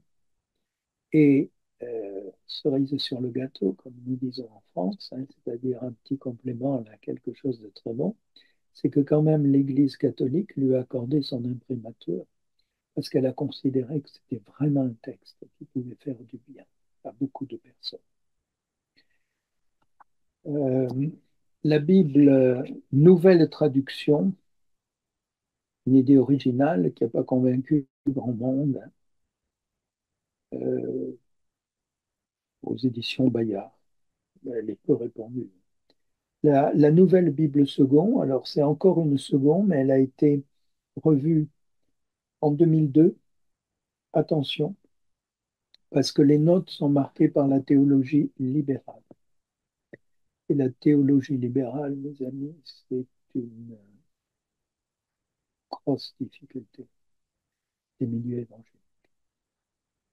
Si on ne doit voir que symbolisme dans l'écriture et rien qui touche au péché, à la mort spirituelle, à la puissance de Satan et à la puissance de Jésus-Christ pour nous délivrer et à l'avenir glorieux de Christ qui vient nous chercher. Et ces choses-là doivent être atténuées par des idées incrédules, en fin de compte. C'est une énorme difficulté. Alors attention, surtout si c'est une Bible avec notes. Alors la seconde 21, c'est une des dernières traductions récentes. Elle a un avantage énorme, c'est que, bon, en France, ils nous la vendent 2,50 € le prix d'un café. Autrement dit, n'importe qui peut s'acheter ça. Et alors, elle n'est pas très solide. Sous cette édition-là, il y en a une autre un peu plus chère, à 6 € avec une couverture cartonnée. Elle est même jolie, on peut l'offrir. Mais c'est vraiment, comme ils disent, l'original hébreu et grec, hein, puisque c'est une traduction seconde.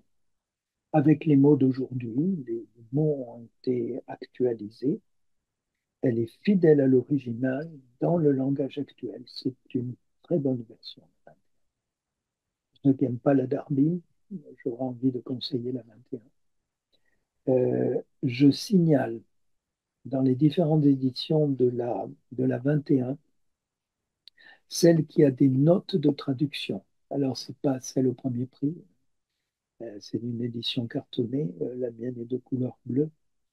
Euh, Quand il y a eu quelque chose de difficile à rendre en français, les éditeurs ont mis une note en bas de page pour expliquer pourquoi on a traduit comme ça et pas autrement, ou que peut-être on aurait pu, enfin bon, etc.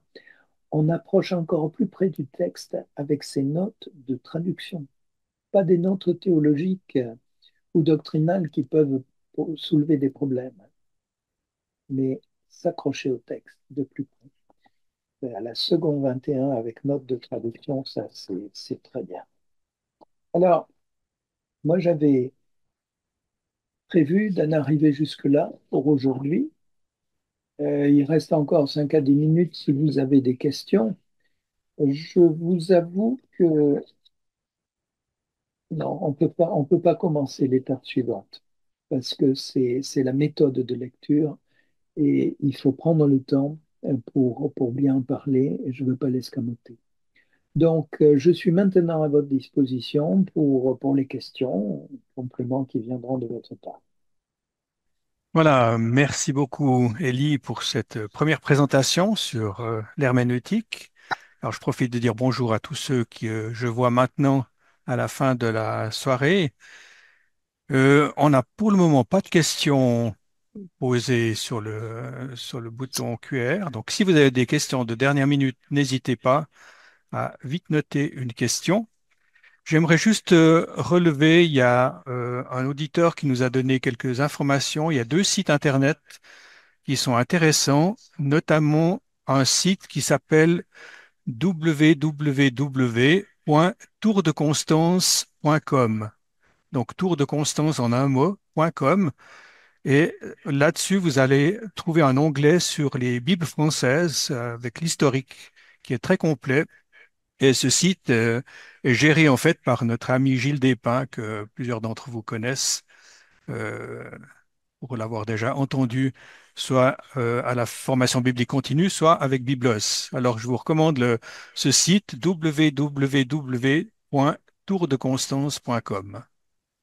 Il y a un autre site aussi qui est mentionné, www.bibledarby.com. Et là, il y a aussi un onglet principe de traduction. Ça peut aussi compléter ce que Ellie nous a donné. Et personnellement, en attendant que des questions viennent, moi j'aurais quelques petites questions à te poser, Ellie. Plusieurs fois dans la présentation, tu as parlé de textes originaux, mais est-ce que c'est pas un abus de langage parce que finalement les textes originaux, il y en a plus. Oui. Alors, bon, quand on arrive sur la question comme ça, brutalement, on va dire, ben oui, tu as raison. Personne n'a trouvé le manuscrit de Matthieu et encore moins celui de Moïse. Tout Mhm, à fait d'accord. Et pourtant, Dieu a pris soin de sa parole d'une manière extraordinaire. mhm, Le texte de Moïse a été recopié pendant des siècles par des Juifs qui prenaient des précautions extraordinaires. Ils se lavaient les mains chaque fois qu'ils devaient écrire le nom de Dieu. Ils comptaient dans chaque page pas seulement le nombre de mots, mais le nombre de lettres. Et si dans un manuscrit il y avait une faute, on jetait la page et on recommençait. Ce qui fait que les variantes sur le texte hébreu sont vraiment, euh, c'est du rien du tout. Il y a un passage où on ne sait pas l'âge de Saül. Bon, il y a 3 points de suspension à la place. Mais enfin, mhm. sur les milliers de pages de l'Ancien Testament, c'est rien. Et c'est extraordinaire que Dieu ait pris soin de cette façon-là de conserver ce texte qui nous vient de 4000 ans en arrière. Nouveau Testament. Alors, Nouveau Testament, bon, c'est des croyants qui l'ont recopié, et puis les 3 premiers siècles, c'était un peu à droite, un peu à Mhm. gauche. Oui, mais on a retrouvé des textes qui étaient très proches des originaux. Je parlais de ce texte de l'évangile de Jean qui a été retrouvé 15 à 20 ans plus tard en Égypte. Bien, ça, c'est des preuves matérielles. Euh, on a un nombre de manuscrits qui est extraordinaire. C'est des milliers. Et prenez l'exemple inverse, l'histoire de l'Iliade et l'Odyssée, qui est, bon, après tout, dans les ordres de grandeur aussi ancienne que nos textes. On a retrouvé un premier manuscrit qui était plus de 1000 ans après l'original. Et encore, il manque des morceaux. On est loin de connaître les véritables textes. Mais quand il est question de la parole de Dieu, il y a une convergence des différents textes qui est absolument extraordinaire, Mhm. que ce soit dans la langue d'origine, que ce soit par des traductions anciennes qui soulignent précisément que ce texte, il y a qu'une façon de le prendre. Alors, bon, euh, vous avez des petites variantes dans l'histoire, par exemple, de l'eunuque de la reine de Candace et et qui demande le baptême. Il y a un verset 37 qui n'est pas dans toutes les éditions. C'est la condition que donne Étienne pour être baptisé. Mais excusez-moi, hein, c'est pas ça qui va changer la doctrine en elle-même. Mhm. Et s'il manque un verset ou si on n'est pas certain qu'il y ait dans tout le Nouveau Testament, il y a- c'est une fiabilité globale qui est extraordinaire. Il n'y a pas d'équivalent dans ce monde. Alors, oui, c'est pas la page d'origine, mais c'est un nombre de copies incalculable conforme à l'origine. Mhm. Voilà. Oui, merci. C'est vrai qu'on peut être quelque part estomaqué de voir ce qu'on arrive à reconstituer par rapport à tous ces textes qu'on a retrouvés. J'ai lu quelque part que le texte de base en grec ou en hébreu, on s'approche à 99,6% du texte original, ce qui est absolument extraordinaire après plus de 2000 ans de, de distance par rapport à ces textes qui ont été écrits.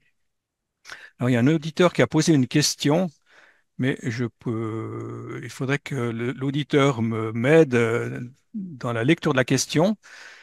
Qu'en est-il de la version la BIM? Est-elle recommandable? Mais je ne sais pas ce que c'est la BIM en fait.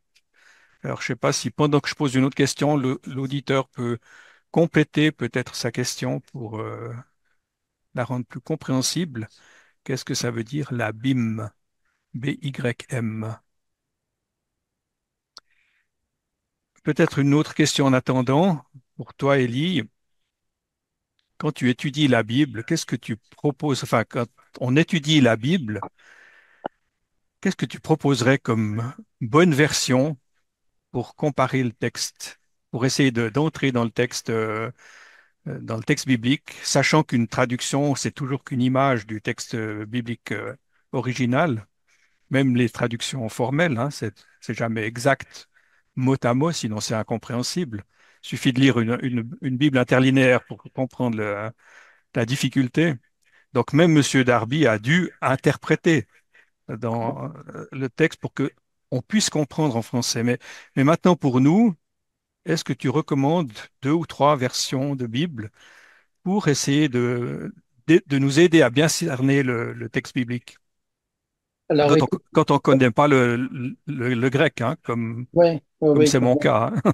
alors, ben, la plupart d'entre nous. Ouais. Alors bon, on s'est cité quelques mots grecs parce que bon, il y a des fois on y est obligé, mais voilà, effectivement. Alors oui, c'est tout le problème de la traduction. Je crois que c'est dans le préambule de l'interlinéaire grec, il a dit la réalité, c'est comme un rocher sur lequel on va jeter un filet.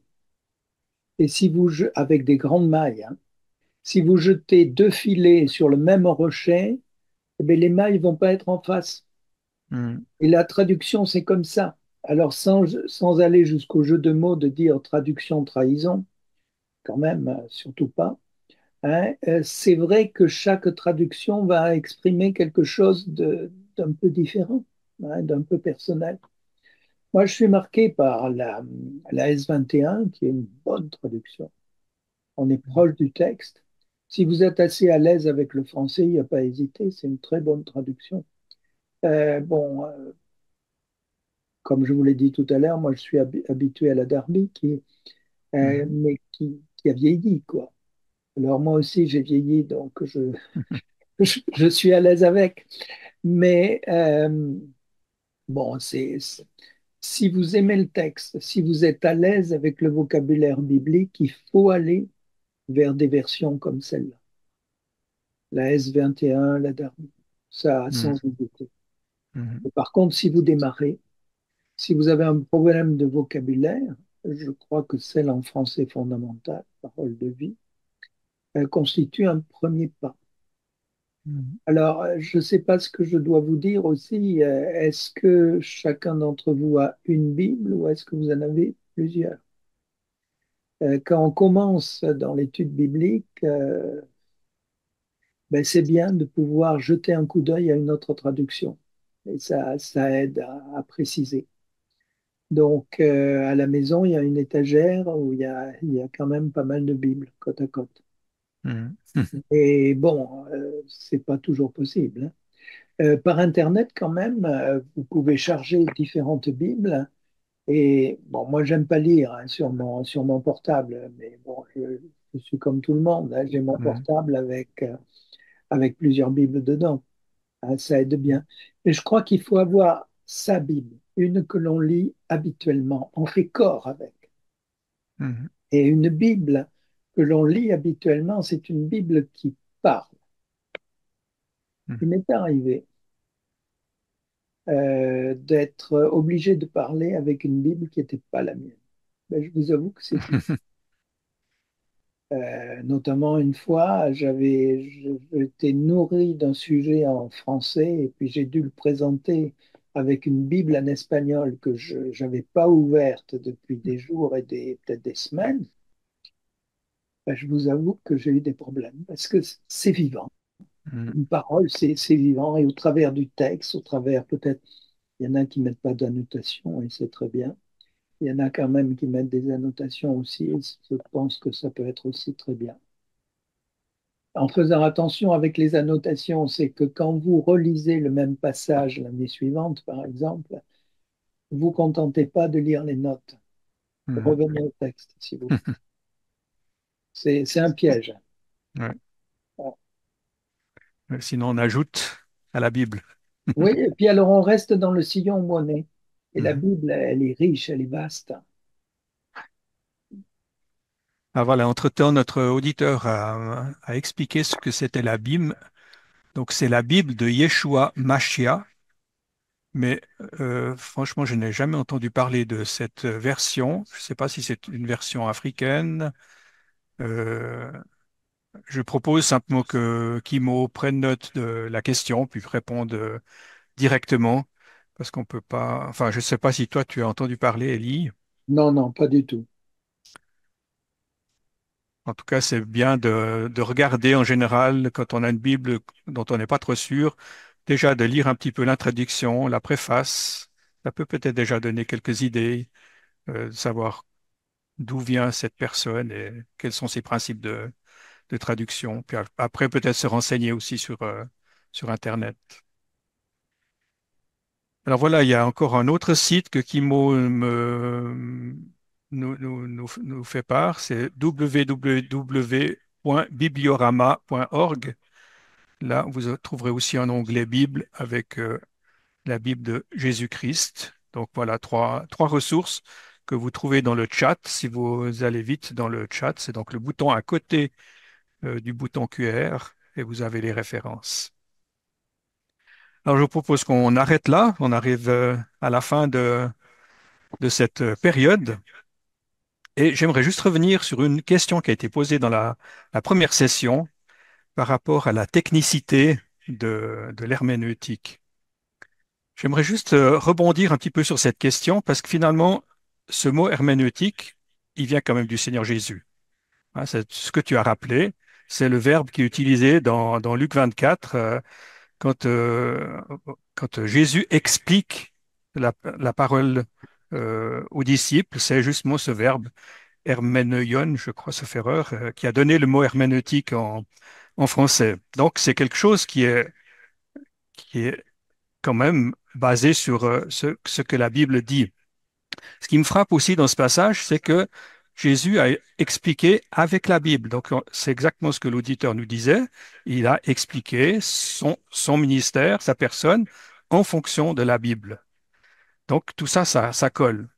Mais ce que je remarque aussi, c'est que le verset juste avant, le verset 25, le Seigneur Jésus dit, aux gens sans intelligence et lents à croire, et lents de cœur à croire. Donc, je pense que c'est là que l'herméneutique a tout son effet. L'herméneutique, c'est pas pour mettre la Bible dans une boîte, c'est au contraire pour éclairer notre intelligence qui est déchue. On est déchus et on est des pécheurs pardonnés, sauvés par grâce, mais on est toujours déchus, on a toujours une intelligence qui est déchue et on doit corriger tous ces défauts de notre propre intelligence. Donc, on doit quitter ce stade de gens sans intelligence, de gens longs de cœur à croire, pour entrer dans le texte biblique. Et c'est là que, finalement, cette interprétation de la Bible, cette herméneutique dont tu nous parles, a tout son sens. C'est pas mettre la Bible dans une boîte, mais c'est ouvrir la boîte de notre cerveau pour qu'on comprenne correctement la Bible. Et j'aimerais juste terminer là-dessus. Je vous propose un moment de prier pour terminer la soirée. Notre Dieu, notre Père, nous voulons te remercier pour cette soirée. Nous voulons te remercier pour cette première session sur la compréhension que l'on peut avoir de ta parole. C'est vrai que tu nous as donné une parole qui est parfaite parce qu'elle vient de toi. C'est une parole qui a été conservée au travers des âges d'une manière absolument miraculeuse pour qu'elle vienne jusqu'à nous, malgré la distance temporelle qui nous sépare des écrivains. Mais maintenant, Seigneur, tu vois que nous avons besoin de bien la comprendre. Tu vois, Seigneur, combien souvent nos propres pensées, notre propre intelligence, nos propres opinions viennent interférer sur ta parole et nous font dévier dans notre compréhension. Alors aide-nous, Seigneur, par ces quelques cours que Élie va nous donner, à mieux aborder la lecture de ta parole, à mieux la comprendre, pour mieux la mettre en pratique dans notre marche de tous les jours. Et c'est au nom du Seigneur Jésus que nous te demandons cela. Amen. Amen. Alors voilà, on vous donne rendez-vous pour la prochaine session. C'est donc mardi 24 septembre. Alors notez bien dans vos agendas, mardi 24 septembre à la même heure, selon le lieu où vous habitez. Donc je ne vais pas vous dire l'heure d'Europe, mais selon le lieu où vous habitez, connectez-vous pour suivre la deuxième session qui sera encore plus passionnante que celle de ce soir. Merci Ellie et puis bonne semaine à chacun. Au Voilà, bonne revoir. soirée et bonne nuit aussi. Et merci de votre patience à l'écoute et que Dieu bénisse chacun.